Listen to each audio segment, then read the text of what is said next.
আমার এক বন্ধু আমার সাথেই গার্মেন্টসে কাজ করে। সে এই গার্মেন্টসের পাশে একটা স্টল আছে, মোটামুটি ভালোই। ওদিকে গরিব ধনী সবাই ওই হোটেলটাতে আসে।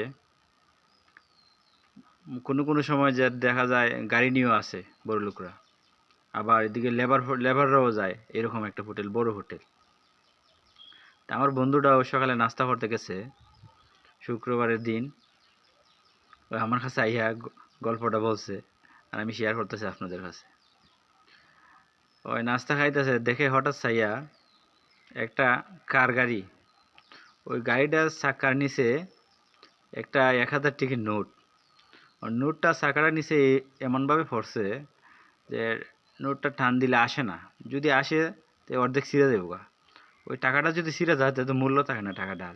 ওই জন্য ওই চেষ্টা করছে টাকাটা আনতে পারে নাই, যাতে এমনভাবে টানছে অন্য মানুষে যাতে আবার খেয়াল না করে যে টাকাটা টানতেছে। ওই ভাবছে যদি কেউ যদি দেখে নেয় তাহলে তো আবার নিয়ে নিব যার টাকাটা।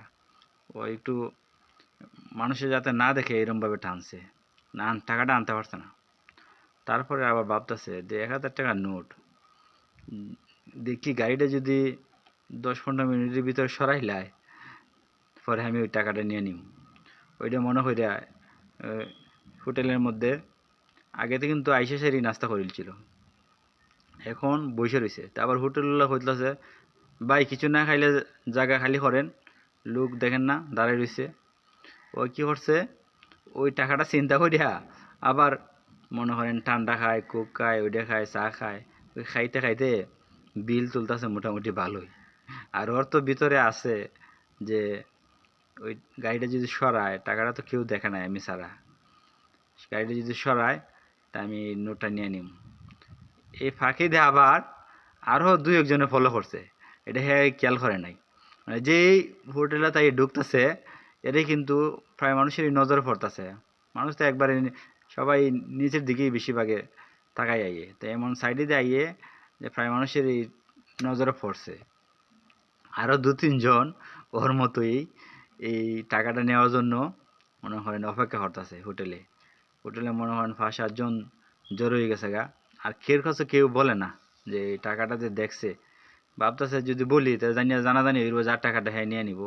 আর গাড়িটা যদি সরাই লাই তাই আমি দেখছি আমি নিয়ে নিব, এটা মনে করিয়া বইসা বইসা খালি চার দোকানে বিল তুলতেছে।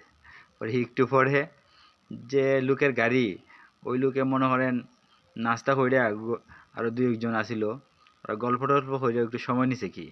তো ওই লোকটা মনে করেন আবার গাড়ির দিকে যখন রওনা হইছে, গাড়িটা ছাড়তে গিয়া ওই লোকে কী করছে, ওই গাড়ি সরাইয়া মনে করেন ওর 2 জন লোক ছিল যে বলতেছে যে টাকাটা নিয়েন, আমি গাড়িটা একটু সরাই। ওরা মানে যার গাড়ি ওই গাড়িটা সরাইয়া টাকাটা নিয়ে নিছে। আর যে 4-5 জন অপেক্ষায় ছিল টাকার, ওরা পাও পাও। মনে করেন আমার বন্ধুটায় ওই ভাবছে যে টাকাটা আমি নিমু, ওই 50-60 টাকার খাইছিল, পরে এই আশায় আরও 100-150 টাকা বিল তুলছে। তো এরকমভাবে আরও 4-5 জন দেখা যায় গাড়ি সরাতেই সবাই টাইসকে লেগে দিছে। আসলে এরকম লোভ ভালো না, লোভ সামলানো দরকার। আমার বন্ধুর গল্পটা আমি আপনাদের সাথে শেয়ার করলাম। যদি ভালো লাগে আমার ভিডিওতে লাইক কমেন্ট করে আসবেন, অবশ্যই ফলো দিবেন। ভালো থাকবেন, আল্লাহ হাফেজ।